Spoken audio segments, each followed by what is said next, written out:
Good morning Tuesday sa inyo mga idol. Ingat-ingat po tayo at medyo maulan pa rin ano.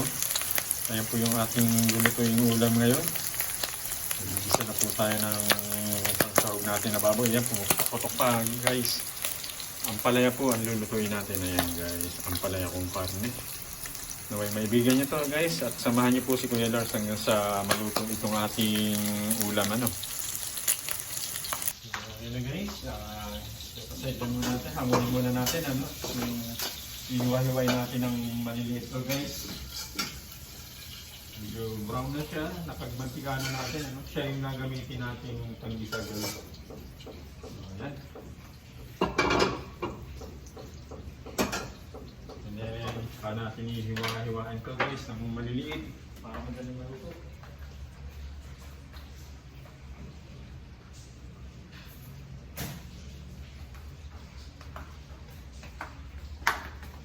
Guys, enjoy lang.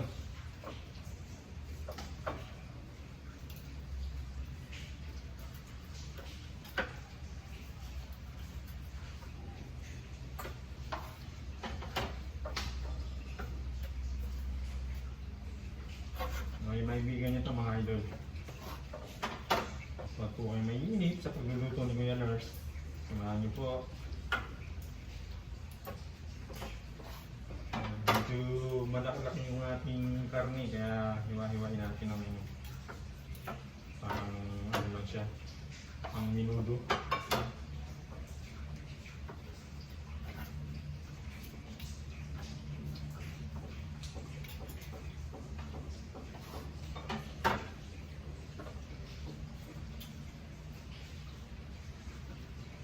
Nire-ready ko lang po ito pang tanghalian namin ano.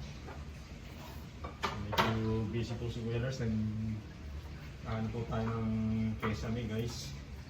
Mamaya ipapakita ko sa inyo yung ginagawa nito eh. I-skim coat po tayo sa kesame sa baba guys, sa sala.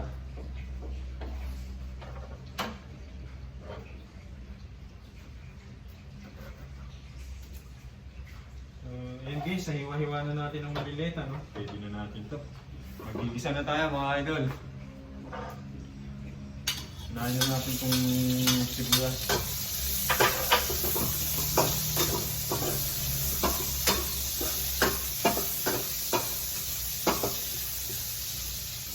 Ayan guys, ang sarap sana kung may sotanghon to. Hindi pala nakabala sa sotanghon. Nakalimutan guys, kaya ayan. Yan na natin lalagyan ng sotanghon mga idol. Naamoy nyo na po ba yung aroma ng ating bawang sibuyas? Mekos-mekos po ni Kuya Lars ano? Then, ilagay po uli natin ito. Balik natin.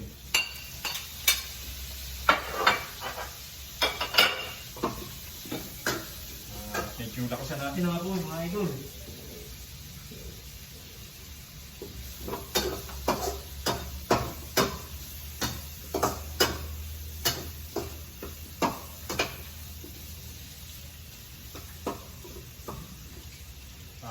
Tatakpan ko muna mga idol. Sasamahan niyo po ako. Samahan niyo si Kuya Lars. Silipin na natin ito kung pwede na natin ilagay yung ating ampalaya guys. Ayan. Kumukulo na no. Ready to ano na tayo guys. Lagay na natin itong ating ampalaya. Ang pinali na to mga idol.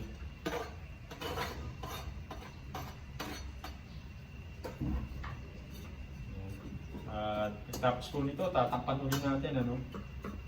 Sa maluto na, lumambot na yung ating ampalaya guys. So, pakita ko sa inyo guys yung ating ulam ano. Ayan guys yung ating ginisang ampalaya no, with pork. Sandali na lang po ito no guys, kukuluin lang natin, tatakpan ko muna no. Ayan, may takip na. Ayan na guys, luto na yung ating ginisang ampalaya. Ready to eat na naman po tayo.